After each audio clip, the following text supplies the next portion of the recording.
ಮಧ್ಯಪ್ರಾಚ್ಯದ ಯುದ್ಧದ ಸಂಘರ್ಷ ಒಂದು ಕಡೆಯಲ್ಲಿ ಹೆಚ್ಚಾಗ್ತಾ ಇದ್ದಂತೆ ಮತ್ತೊಂದು ಕಡೆಯಲ್ಲಿ ಅದರ ಎಫೆಕ್ಟ್ ಆಗೋದು ಡೈರೆಕ್ಟ್ ಆಗಿ ಯಾರಿಗೆ ಅಂತಂದ್ರೆ ನಾಗರಿಕರಿಗೆ. ಆ ಎಫೆಕ್ಟ್ ಈಗ ತಟ್ಟೋ ರೀತಿಯಲ್ಲಿ ಕಾಣಿಸ್ತಾ ಇದೆ. ಈ ಹಿಂದೆಯೂ ಕೂಡ ಇದನ್ನ ಊಹೆ ಮಾಡಲಾಗಿತ್ತು. ಕೊಲ್ಲಿ ಕದನದಲ್ಲಿ ಬೆಲೆ ಏರಿಕೆಯ ಬೆಂಕಿ ಈಗ ದಗದಗಿಸ್ತಾ ಇದೆ. ಭಾರತದ ಪ್ರತಿ ಮನೆಗೂ ಕೂಡ ಈ ಯುದ್ಧದ ಬಿಸಿ ತಟ್ತಾ ಇದೆ. ಅಮೆರಿಕ ಇರಾನ್ ನಡುವಿನ ಕದನದ ಪರಿಣಾಮವಾಗಿ ಭಾರತದಲ್ಲಿ ಅಡುಗೆ ಎಣ್ಣೆ ದರ ದಿಢೀರ್ ಅಂತ ಏರಿಕೆಯಾಗಿದೆ. ಕಳೆದ ವಾರಕ್ಕೆ ಹೋಲಿಸಿದ್ರೆ ಈ ದರಗಳಲ್ಲಿ ಭಾರಿ ವ್ಯತ್ಯಯ ಇದೆ. ಸೌದಿಯಿಂದ ಅಡುಗೆ ಎಣ್ಣೆಯನ್ನ ಆಮದು ಮಾಡಿಕೊಳ್ಳುವಂತಹ ಹಿನ್ನೆಲೆಯಲ್ಲಿ ಪ್ರತಿ ಲೀಟರ್ ಅಡುಗೆ ಎಣ್ಣೆಗೆ 4 ರಿಂದ 5 ರೂಪಾಯಿ ಜಾಸ್ತಿ ಆಗಿದೆ. ನಮ್ಮ ಜೊತೆ ಈಗ ಕಾಮಧೇನು ಆಯಿಲ್ ಎಂಟರ್ಪ್ರೈಸಸ್ ರಮೇಶ್ ಇದ್ರೆ ಮಾಲೀಕರು ಅವ್ರನ್ನ ಮಾತಾಡಿಸ್ತೀನಿ. ಯಾಕಂದ್ರೆ ಅಡಿಗೆ ಎಣ್ಣೆ ಕೆಲವೊಂದು ಏರಿಯಾದಲ್ಲಿ ಈಗ 3 ರಿಂದ 4 ರೂಪಾಯಿ ಜಾಸ್ತಿ ಆಗಿದೆ. ಮುಂದಿನ ದಿನಗಳಲ್ಲಿ ಮತ್ತಷ್ಟು ಜಾಸ್ತಿ ಆಗಬಹುದು ಎಂಬುದು ಹೇಳಲಾಗ್ತದೆ. ನಾನು ಮಾತಾಡಿಸ್ತೀನಿ ಅವ್ರನ್ನ. ಸರ್, ಈಗ ಅಡಿಗೆ ಎಣ್ಣೆ ಪ್ರೈಸ್ ಈಗ ಕೆಲವೊಂದು ಏರಿಯಾಗಳಲ್ಲಿ 3 ರಿಂದ 4 ರೂಪಾಯಿ ಜಾಸ್ತಿ ಮಾಡಿದ್ದಾರೆ. ಮತ್ತೆ ಯುದ್ಧ ಹೀಗೆ ಕಂಟಿನ್ಯೂ ಆದ್ರೆ ಮತ್ತಷ್ಟು ಜಾಸ್ತಿ ಆಗಬಹುದು ಹೇಗೆ ಸರ್ ಅಂತ? ನಮ್ ತಿಳುವಳಿಕೆಗೆ ಬರಲ್ಲ. ಕಂಪ್ನಿಯವ್ರು ಹೇಳಿದ್ರೆ ನಾವು ಮಾಡ್ತೀವಿ ಅಷ್ಟೇನೆ. ಬಟ್ ಇವಾಗ ಸದ್ಯಕ್ಕೆ ಇಲ್ಲಿ ಹೋಲ್ಸೇಲ್ ಅಲ್ಲಿ ಏನು ಯಾರು ಹಚ್ಚಿಲ್ಲ, ರಿಟೇಲ್ ಅಲ್ಲಿ ಆಗಿದೆ. ಮತ್ತೆ ಹತ್ತಬಹುದು ಅಂತ ಒಂದು ಡೌಟ್ ಇದರಲ್ಲಿ ಹತ್ತಿಸ್ತಾ ಇದ್ದಾರೆ ಅಷ್ಟೇನೆ. 2 ರೂಪಾಯಿ ಜಾಸ್ತಿ ಆಗಿರೋದು ಲೀಟರ್ಗೆ ಅಷ್ಟೇ. ಸನ್ಫ್ಲವರ್ ಅಲ್ಲಿ 3 ರಿಂದ 4 ರೂಪಾಯಿ ಜಾಸ್ತಿ ಮಾಡಿದ್ದಾರೆ ಕೆಲವೊಂದು ಏರಿಯಾಗಳಲ್ಲಿ. ಮಾಡಿದ್ದಾರೆ ರಿಟೇಲ್ ಅಲ್ಲಿ 3-4 ರೂಪಾಯಿ ಮಾಡಿರ್ಬೋದು. ಹೋಲ್ಸೇಲ್ ಅಲ್ಲಿ 2 ರೂಪಾಯಿ ಮಾಡಿದ್ದೀವಿ ಅಷ್ಟೇ. ಅದು ನಾವು ಪ್ರೆಡಿಕ್ಟ್ ಮಾಡಕ್ ಆಗೋದಿಲ್ಲ. ಏನ್ ಕಂಪನಿಯವ್ರು ಏನ್ ಡಿಸಿಷನ್ ಮಾಡ್ತಾರೆ ಅದನ್ನ ನಾವು ಮಾಡಕ್ ಆಗೋದು ಅಷ್ಟೇ. ಕಂಪನಿಯವರು ಯಾವ ರೀತಿ ದರ ಏರಿಕೆ ಆಗುತ್ತೆ ಅದೇ ರೀತಿ ನೀವು ದರ ಏರಿಕೆ ಮಾಡ್ತೀರಿ? ಮಾಡಿದ್ರೆ ನಾವು ಮಾಡ್ತೀವಿ. ಕಂಪನಿಯವರು ಹೇಳಿದ್ದಾರೆ ಸರ್ ಏನಾದ್ರು ವಿಚಾರ? ಆಗ್ಬಹುದು ಅಂತ ಹೇಳಿದಾರೆ ಅಷ್ಟೇ. ಬಟ್ ಡ್ರಾಸ್ಟಿಕ್ ಆಗಿ ಆಗತ್ತೆ ಅಂತ ಇನ್ನ ಹೇಳಿಲ್ಲ. ಎಷ್ಟು ಆಗ್ಬೋದು ಅಂತ ಹೇಳಿದಾರೆ ಸರ್? 2-3 ರೂಪಾಯಿ ಅಂತ ಸದ್ಯಕ್ಕೆ ಹೇಳಿದ್ದಾರೆ.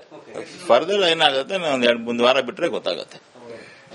ಬಂಗಾರ ಬೆಲೆ ಜಾಸ್ತಿ ಆಯ್ತು, ಪ್ರತಿಯೊಂದು ಬೆಲೆ ಜಾಸ್ತಿ ಆಯ್ತು. ಈಗ ಅಡಿಗೆ ಎಣ್ಣೆ ಇದು ನಮ್ ಕೈಯಲ್ಲಿ ಇಲ್ಲ, ಅವ್ರ ಕೈಯಲ್ಲೂ ಇಲ್ಲ. ಏನ್ ಶಿಪ್ಮೆಂಟ್ ಹೆಂಗ್ ಬರುತ್ತೋ ಅದ್ರ ಮೇಲೆ ಡಿಪೆಂಡ್ ಆಗುತ್ತೆ ಅಷ್ಟೇ. ಮುಖಾಂತರ ಜಾಸ್ತಿ ಈ ಅಡಿಗೆ ಎಣ್ಣೆ ಎಲ್ಲ ಬರ್ತದೆ ಸರ್. ಬಟ್ ಆ ರೂಟಲ್ಲಿ ಬರ್ತದೆ ನಮ್ಗೆ ಕನ್ಫರ್ಮ್ ಆಗಿ ಗೊತ್ತಿಲ್ಲ. ಬಟ್ ಕಂಪ್ನಿಯವ್ರು ಹೇಳೋದು 2-3 ರೂಪಾಯಿ ಆಗುತ್ತೆ ಅಂತ ಹೇಳ್ತಾ ಇದಾರೆ ಅಷ್ಟೇ ಪರ್ ಲೀಟರ್ಗೆ. ಈಗ ಕೆಲವೊಂದು ಏರಿಯಾಗಳಲ್ಲಿ ಮಾಡಿದ್ದಾರೆ. ಅದು ಆಗ್ಬೋದು ಅಂತ ರಿಟೇಲ್ ಔಟ್ಲೆಟ್ ಅಲ್ಲಿ ಮಾಡಿರ್ತಾರೆ, ಖಂಡಿತ ಮಾಡಿರ್ತಾರೆ. ಫರ್ದರ್ ಜಾಸ್ತಿ ಆಗ್ಬೋದು ಅನ್ನೋದಕ್ಕೆ 2 ರೂಪಾಯಿ ಅನ್ನೋದು ಅವ್ರು 4 ರೂಪಾಯಿ ಮಾಡಿರ್ತಾರೆ ಅಷ್ಟೇ. Thank you. ಅಡಿಗೆ ಎಣ್ಣೆಯ ಮಾಲೀಕರು ಅಂದ್ರೆ ಇದು ರಿಟೇಲ್ ಶಾಪ್ ಇದೆ. ಅವ್ರ ಹೇಳೋ ಪ್ರಕಾರ ಜಾಸ್ತಿ ಮಾಡಿದ್ದಾರೆ. ಇನ್ನು ಮುಂದಿನ ಆಗ್ಬಹುದು, ಹೇಳಕ್ಕಾಗಲ್ಲ. ಹೀಗಾಗಿ ಇಲ್ಲಿ ಒಂದ್ ಕಡೆ ಹೊರೆ ಆಗ್ಬಹುದು. ಕ್ಯಾಮರಾ ಪರ್ಸನ್ ಧನುಷ್ ಜೊತೆ ವೀರೇಶ್, ರಿಪಬ್ಲಿಕ್ ಕನ್ನಡ, ಬೆಂಗಳೂರು. ಮಧ್ಯಪ್ರಾಚ್ಯದ ಯುದ್ಧದ ಸಂಘರ್ಷ ಒಂದು ಕಡೆಯಲ್ಲಿ ಹೆಚ್ಚಾಗ್ತಾ ಇದ್ದಂತೆ ಮತ್ತೊಂದು ಕಡೆಯಲ್ಲಿ ಅದರ ಎಫೆಕ್ಟ್ ಆಗೋದು ಡೈರೆಕ್ಟ್ ಆಗಿ ಯಾರಿಗೆ ಅಂತಂದ್ರೆ ನಾಗರಿಕರಿಗೆ. ಆ ಎಫೆಕ್ಟ್ ಈಗ ತಟ್ಟೋ ರೀತಿಯಲ್ಲಿ ಕಾಣಿಸ್ತಾ ಇದೆ. ಈ ಹಿಂದೆಯೂ ಕೂಡ ಇದನ್ನ ಊಹೆ ಮಾಡಲಾಗಿತ್ತು. ಕೊಲ್ಲಿ ಕದನದಲ್ಲಿ ಬೆಲೆ ಏರಿಕೆಯ ಬೆಂಕಿ ಈಗ ದಗದಗಿಸ್ತಾ ಇದೆ. ಭಾರತದ ಪ್ರತಿ ಮನೆಗೂ ಕೂಡ ಈ ಯುದ್ಧದ ಬಿಸಿ ತಟ್ತಾ ಇದೆ. ಅಮೆರಿಕ ಇರಾನ್ ನಡುವಿನ ಕದನದ ಪರಿಣಾಮವಾಗಿ ಭಾರತದಲ್ಲಿ ಅಡುಗೆ ಎಣ್ಣೆ ದರ ದಿಢೀರ್ ಅಂತ ಏರಿಕೆಯಾಗಿದೆ. ಕಳೆದ ವಾರಕ್ಕೆ ಹೋಲಿಸಿದ್ರೆ ಈ ದರಗಳಲ್ಲಿ ಭಾರಿ ವ್ಯತ್ಯಯ ಇದೆ. ಸೌದಿಯಿಂದ ಅಡುಗೆ ಎಣ್ಣೆಯನ್ನ ಆಮದು ಮಾಡಿಕೊಳ್ಳುವಂತಹ ಹಿನ್ನೆಲೆಯಲ್ಲಿ ಪ್ರತಿ ಲೀಟರ್ ಅಡುಗೆ ಎಣ್ಣೆಗೆ 4 ರಿಂದ 5 ರೂಪಾಯಿ ಜಾಸ್ತಿ ಆಗಿದೆ. ನಮ್ಮ ಜೊತೆ ಈಗ ಕಾಮಧೇನು ಆಯಿಲ್ ಎಂಟರ್ಪ್ರೈಸಸ್ ರಮೇಶ್ ಇದ್ರೆ ಮಾಲೀಕರು ಅವ್ರನ್ನ ಮಾತಾಡಿಸ್ತೀನಿ. ಯಾಕಂದ್ರೆ ಅಡಿಗೆ ಎಣ್ಣೆ ಕೆಲವೊಂದು ಏರಿಯಾದಲ್ಲಿ ಈಗ 3 ರಿಂದ 4 ರೂಪಾಯಿ ಜಾಸ್ತಿ ಆಗಿದೆ. ಮುಂದಿನ ದಿನಗಳಲ್ಲಿ ಮತ್ತಷ್ಟು ಜಾಸ್ತಿ ಆಗಬಹುದು ಎಂಬುದು ಹೇಳಲಾಗ್ತದೆ. ನಾನು ಮಾತಾಡಿಸ್ತೀನಿ ಅವ್ರನ್ನ. ಸರ್, ಈಗ ಅಡಿಗೆ ಎಣ್ಣೆ ಪ್ರೈಸ್ ಈಗ ಕೆಲವೊಂದು ಏರಿಯಾಗಳಲ್ಲಿ 3 ರಿಂದ 4 ರೂಪಾಯಿ ಜಾಸ್ತಿ ಮಾಡಿದ್ದಾರೆ. ಮತ್ತೆ ಯುದ್ಧ ಹೀಗೆ ಕಂಟಿನ್ಯೂ ಆದ್ರೆ ಮತ್ತಷ್ಟು ಜಾಸ್ತಿ ಆಗಬಹುದು ಹೇಗೆ ಸರ್ ಅಂತ? ನಮ್ ತಿಳುವಳಿಕೆಗೆ ಬರಲ್ಲ. ಕಂಪ್ನಿಯವ್ರು ಹೇಳಿದ್ರೆ ನಾವು ಮಾಡ್ತೀವಿ ಅಷ್ಟೇನೆ. ಬಟ್ ಇವಾಗ ಸದ್ಯಕ್ಕೆ ಇಲ್ಲಿ ಹೋಲ್ಸೇಲ್ ಅಲ್ಲಿ ಏನು ಯಾರು ಹಚ್ಚಿಲ್ಲ, ರಿಟೇಲ್ ಅಲ್ಲಿ ಆಗಿದೆ. ಮತ್ತೆ ಹತ್ತಬಹುದು ಅಂತ ಒಂದು ಡೌಟ್ ಇದರಲ್ಲಿ ಹತ್ತಿಸ್ತಾ ಇದ್ದಾರೆ ಅಷ್ಟೇನೆ. 2 ರೂಪಾಯಿ ಜಾಸ್ತಿ ಆಗಿರೋದು ಲೀಟರ್ಗೆ ಅಷ್ಟೇ. ಸನ್ಫ್ಲವರ್ ಅಲ್ಲಿ 3 ರಿಂದ 4 ರೂಪಾಯಿ ಜಾಸ್ತಿ ಮಾಡಿದ್ದಾರೆ ಕೆಲವೊಂದು ಏರಿಯಾಗಳಲ್ಲಿ. ಮಾಡಿದ್ದಾರೆ ರಿಟೇಲ್ ಅಲ್ಲಿ 3-4 ರೂಪಾಯಿ ಮಾಡಿರ್ಬೋದು. ಹೋಲ್ಸೇಲ್ ಅಲ್ಲಿ 2 ರೂಪಾಯಿ ಮಾಡಿದ್ದೀವಿ ಅಷ್ಟೇ. ಅದು ನಾವು ಪ್ರೆಡಿಕ್ಟ್ ಮಾಡಕ್ ಆಗೋದಿಲ್ಲ. ಏನ್ ಕಂಪ್ನಿಯವ್ರು ಏನ್ ಡಿಸಿಷನ್ ಮಾಡ್ತಾರೆ ಅದನ್ನ ನಾವು ಮಾಡಕ್ ಆಗೋದು ಅಷ್ಟೇ. ಕಂಪನಿಯವರು ಯಾವ ರೀತಿ ದರ ಏರಿಕೆ ಆಗುತ್ತೆ ಅದೇ ರೀತಿ ನೀವು ದರ ಏರಿಕೆ ಮಾಡ್ತೀರಿ? ಮಾಡಿದ್ರೆ ನಾವು ಮಾಡ್ತೀವಿ. ಕಂಪನಿಯವರು ಹೇಳಿದ್ದಾರೆ ಸರ್ ಏನಾದ್ರು ವಿಚಾರ? ಆಗ್ಬಹುದು ಅಂತ ಹೇಳಿದಾರೆ ಅಷ್ಟೇ. ಬಟ್ ಡ್ರಾಸ್ಟಿಕ್ ಆಗಿ ಆಗತ್ತೆ ಅಂತ ಇನ್ನ ಹೇಳಿಲ್ಲ. ಎಷ್ಟು ಆಗ್ಬೋದು ಅಂತ ಹೇಳಿದಾರೆ ಸರ್? 2-3 ರೂಪಾಯಿ ಅಂತ ಸದ್ಯಕ್ಕೆ ಹೇಳಿದ್ದಾರೆ. ಫರ್ದರ್ ಏನಾಗುತ್ತೆ ಒಂದು ವಾರ ಬಿಟ್ರೆ ಗೊತ್ತಾಗುತ್ತೆ. ಬಂಗಾರ ಬೆಲೆ ಜಾಸ್ತಿ ಆಯ್ತು, ಪ್ರತಿಯೊಂದು ಬೆಲೆ ಜಾಸ್ತಿ ಆಯ್ತು. ಈಗ ಅಡಿಗೆ ಎಣ್ಣೆ ಇದು ನಮ್ ಕೈಯಲ್ಲಿ ಇಲ್ಲ, ಅವ್ರ ಕೈಯಲ್ಲೂ ಇಲ್ಲ. ಏನ್ ಶಿಪ್ಮೆಂಟ್ ಹೆಂಗ್ ಬರುತ್ತೋ ಅದ್ರ ಮೇಲೆ ಡಿಪೆಂಡ್ ಆಗುತ್ತೆ ಅಷ್ಟೇ. ಮುಖಾಂತರ ಜಾಸ್ತಿ ಈ ಅಡಿಗೆ ಎಣ್ಣೆ ಎಲ್ಲ ಬರ್ತದೆ ಸರ್. ಬಟ್ ಆ ರೂಟಲ್ಲಿ ಬರ್ತದೆ ನಮ್ಗೆ ಕನ್ಫರ್ಮ್ ಆಗಿ ಗೊತ್ತಿಲ್ಲ. ಬಟ್ ಕಂಪ್ನಿಯವ್ರು ಹೇಳೋದು ಒಂದು 2-3 ರೂಪಾಯಿ ಆಗುತ್ತೆ ಅಂತ ಹೇಳ್ತಾ ಇದಾರೆ ಅಷ್ಟೇ ಪರ್ ಲೀಟರ್ಗೆ. ಈಗ ಕೆಲವೊಂದು ಏರಿಯಾಗಳಲ್ಲಿ ಮಾಡಿದ್ದಾರೆ. ಅದು ಆಗ್ಬೋದು ಅಂತ ರಿಟೇಲ್ ಔಟ್ಲೆಟ್ ಅಲ್ಲಿ ಮಾಡಿರ್ತಾರೆ, ಖಂಡಿತ ಮಾಡಿರ್ತಾರೆ.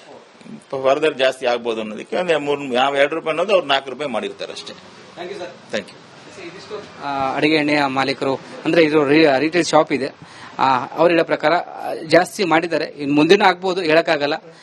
ಹೀಗಾಗಿ ಇಲ್ಲಿ ಒಂದ್ ಕಡೆ ಹೊರೆ ಆಗ್ಬೋದು. ಕ್ಯಾಮರಾ ಪರ್ಸನ್ ಧನುಷ್ ಜೊತೆ ವೀರೇಶ್, ರಿಪಬ್ಲಿಕ್ ಕನ್ನಡ, ಬೆಂಗಳೂರು.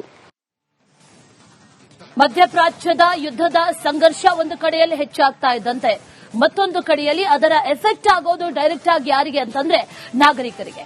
ಆ ಎಫೆಕ್ಟ್ ಈಗ ತಟ್ಟೋ ರೀತಿಯಲ್ಲಿ ಕಾಣಿಸ್ತಾ ಇದೆ. ಈ ಹಿಂದೆಯೂ ಕೂಡ ಇದನ್ನ ಊಹೆ ಮಾಡಲಾಗಿತ್ತು. ಕೊಲ್ಲಿ ಕದನದಲ್ಲಿ ಬೆಲೆ ಏರಿಕೆಯ ಬೆಂಕಿ ಈಗ ದಗದಗಿಸ್ತಾ ಇದೆ. ಭಾರತದ ಪ್ರತಿ ಮನೆಗೂ ಕೂಡ ಈ ಯುದ್ಧದ ಬಿಸಿ ತಟ್ತಾ ಇದೆ. ಅಮೆರಿಕ ಇರಾನ್ ನಡುವಿನ ಕದನದ ಪರಿಣಾಮವಾಗಿ ಭಾರತದಲ್ಲಿ ಅಡುಗೆ ಎಣ್ಣೆ ದರ ದಿಢೀರ್ ಅಂತ ಏರಿಕೆಯಾಗಿದೆ. ಕಳೆದ ವಾರಕ್ಕೆ ಹೋಲಿಸಿದ್ರೆ ಈ ದರಗಳಲ್ಲಿ ಭಾರಿ ವ್ಯತ್ಯಯ ಇದೆ. ಸೌದಿಯಿಂದ ಅಡುಗೆ ಎಣ್ಣೆಯನ್ನ ಆಮದು ಮಾಡಿಕೊಳ್ಳುವಂತಹ ಹಿನ್ನೆಲೆಯಲ್ಲಿ ಪ್ರತಿ ಲೀಟರ್ ಅಡುಗೆ ಎಣ್ಣೆಗೆ 4 ರಿಂದ 5 ರೂಪಾಯಿ ಜಾಸ್ತಿ ಆಗಿದೆ. ನಮ್ಮ ಜೊತೆ ಈಗ ಕಾಮಧೇನು ಆಯಿಲ್ ಎಂಟರ್ಪ್ರೈಸಸ್ ರಮೇಶ್ ಇದ್ರೆ ಮಾಲೀಕರು, ಅವ್ರನ್ನ ಮಾತಾಡಿಸ್ತೀನಿ. ಯಾಕಂದ್ರೆ ಅಡಿಗೆ ಎಣ್ಣೆ ಕೆಲವೊಂದು ಏರಿಯಾದಲ್ಲಿ ಈಗ 3 ರಿಂದ 4 ರೂಪಾಯಿ ಜಾಸ್ತಿ ಆಗಿದೆ. ಮುಂದಿನ ದಿನಗಳಲ್ಲಿ ಮತ್ತಷ್ಟು ಜಾಸ್ತಿ ಆಗಬಹುದು ಎಂಬುದು ಹೇಳಲಾಗ್ತದೆ. ನಾನು ಮಾತಾಡಿಸ್ತೀನಿ ಅವ್ರನ್ನ. ಸರ್, ಈಗ ಅಡಿಗೆ ಎಣ್ಣೆ ಪ್ರೈಸ್ ಈಗ ಕೆಲವೊಂದು ಏರಿಯಾಗಳಲ್ಲಿ 3 ರಿಂದ 4 ರೂಪಾಯಿ ಜಾಸ್ತಿ ಮಾಡಿದ್ದಾರೆ. ಮತ್ತೆ ಯುದ್ಧ ಹೀಗೆ ಕಂಟಿನ್ಯೂ ಆದ್ರೆ ಮತ್ತಷ್ಟು ಜಾಸ್ತಿ ಆಗಬಹುದು, ಹೇಗೆ ಸರ್ ಅಂತ? ನಮ್ ತಿಳುವಳಿಕೆಗೆ ಬರಲ್ಲ. ಕಂಪ್ನಿಯವ್ರು ಹೇಳಿದ್ರೆ ನಾವು ಮಾಡ್ತೀವಿ ಅಷ್ಟೇನೆ. ಬಟ್ ಇವಾಗ ಸದ್ಯಕ್ಕೆ ಇಲ್ಲಿ ಹೋಲ್ಸೇಲ್ ಅಲ್ಲಿ ಏನು ಯಾರು ಹಚ್ಚಿಲ್ಲ, ರಿಟೇಲ್ ಅಲ್ಲಿ ಆಗಿದೆ. ಮತ್ತೆ ಹತ್ಬಹುದು ಅಂತ ಒಂದು ಡೌಟ್ ಇದರಲ್ಲಿ ಹತ್ತಿಸ್ತಾ ಇದಾರೆ ಅಷ್ಟೇನೆ. 2 ರೂಪಾಯಿ ಜಾಸ್ತಿ ಆಗಿರೋದು ಲೀಟರ್ಗೆ ಅಷ್ಟೇ. ಸನ್ಫ್ಲವರ್ ಅಲ್ಲಿ 3 ರಿಂದ 4 ರೂಪಾಯಿ ಜಾಸ್ತಿ ಮಾಡಿದ್ದಾರೆ ಕೆಲವೊಂದು ಏರಿಯಾಗಳಲ್ಲಿ. ಮಾಡಿದ್ದಾರೆ ರಿಟೇಲ್ ಅಲ್ಲಿ 3-4 ರೂಪಾಯಿ ಮಾಡಿರ್ಬೋದು, ಹೋಲ್ಸೇಲ್ ಅಲ್ಲಿ 2 ರೂಪಾಯಿ ಮಾಡಿದ್ದೀವಿ ಅಷ್ಟೇ. ಅದು ನಾವು ಪ್ರೆಡಿಕ್ಟ್ ಮಾಡಕ್ ಆಗೋದಿಲ್ಲ. ಏನ್ ಕಂಪ್ನಿಯವ್ರು ಏನ್ ಡಿಸಿಷನ್ ಮಾಡ್ತಾರೆ ಅದನ್ನ ನಾವು ಮಾಡಕ್ ಆಗೋದು ಅಷ್ಟೇ. ಕಂಪನಿಯವರು ಯಾವ ರೀತಿ ದರ ಏರಿಕೆ ಆಗುತ್ತೆ ಅದೇ ರೀತಿ ನೀವು ದರ ಏರಿಕೆ ಮಾಡ್ತೀರಿ? ಮಾಡಿದ್ರೆ ನಾವು ಮಾಡ್ತೀವಿ. ಕಂಪನಿಯವರು ಹೇಳಿದ್ದಾರೆ ಸರ್ ಏನಾದ್ರು ವಿಚಾರ? ಆಗ್ಬಹುದು ಅಂತ ಹೇಳಿದಾರೆ ಅಷ್ಟೇ. ಬಟ್ ಡ್ರಾಸ್ಟಿಕ್ ಆಗಿ ಆಗತ್ತೆ ಅಂತ ಇನ್ನ ಹೇಳಿಲ್ಲ. ಎಷ್ಟು ಆಗ್ಬೋದು ಅಂತ ಹೇಳಿದಾರೆ ಸರ್? 2-3 ರೂಪಾಯಿ ಅಂತ ಸದ್ಯಕ್ಕೆ ಹೇಳಿದ್ದಾರೆ. ಫರ್ದರ್ ಏನಾಗುತ್ತೆ ಒಂದು ವಾರ ಬಿಟ್ರೆ ಗೊತ್ತಾಗುತ್ತೆ. ಬಂಗಾರ ಬೆಲೆ ಜಾಸ್ತಿ ಆಯ್ತು, ಪ್ರತಿಯೊಂದು ಬೆಲೆ ಜಾಸ್ತಿ ಆಯ್ತು. ಈಗ ಅಡಿಗೆ ಎಣ್ಣೆ ಇದು ನಮ್ ಕೈಯಲ್ಲಿ ಇಲ್ಲ, ಅವ್ರ ಕೈಯಲ್ಲೂ ಇಲ್ಲ.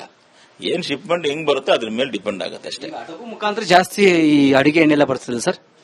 ಬಟ್ ಆ ರೂಟಲ್ಲಿ ಬರ್ತದೆ ನಮ್ಗೆ ಕನ್ಫರ್ಮ್ ಆಗಿ ಗೊತ್ತಿಲ್ಲ. ಬಟ್ ಕಂಪ್ನಿಯವ್ರು ಹೇಳೋದು ಒಂದು 2-3 ರೂಪಾಯಿ ಆಗುತ್ತೆ ಅಂತ ಹೇಳ್ತಾ ಇದಾರೆ ಅಷ್ಟೇ ಪರ್ ಲೀಟರ್ಗೆ. ಈಗ ಕೆಲವೊಂದು ಏರಿಯಾಗಳಲ್ಲಿ ಮಾಡಿದ್ದಾರೆ. ಅದು ಆಗ್ಬೋದು ಅಂತ ರಿಟೇಲ್ ಔಟ್ಲೆಟ್ ಅಲ್ಲಿ ಮಾಡಿರ್ತಾರೆ, ಖಂಡಿತ ಮಾಡಿರ್ತಾರೆ. ಫರ್ದರ್ ಜಾಸ್ತಿ ಆಗ್ಬೋದು ಅನ್ನೋದಕ್ಕೆ ಯಾವ 2 ರೂಪಾಯಿ ಅನ್ನೋದು ಅವ್ರು 4 ರೂಪಾಯಿ ಮಾಡಿರ್ತಾರೆ ಅಷ್ಟೇ. Thank you. ಅಡಿಗೆ ಎಣ್ಣೆಯ ಮಾಲೀಕರು ಅಂದ್ರೆ ಇದು ರಿಟೇಲ್ ಶಾಪ್ ಇದೆ, ಅವ್ರ ಹೇಳೋ ಪ್ರಕಾರ ಜಾಸ್ತಿ ಮಾಡಿದ್ದಾರೆ. ಇನ್ನು ಮುಂದಿನ ಆಗ್ಬೋದು, ಹೇಳಕ್ಕಾಗಲ್ಲ. ಹೀಗಾಗಿ ಇಲ್ಲಿ ಒಂದ್ ಕಡೆ ಹೊರೆ ಆಗ್ಬೋದು. ಕ್ಯಾಮರಾ ಪರ್ಸನ್ ಧನುಷ್ ಜೊತೆ ವೀರೇಶ್, ರಿಪಬ್ಲಿಕ್ ಕನ್ನಡ, ಬೆಂಗಳೂರು.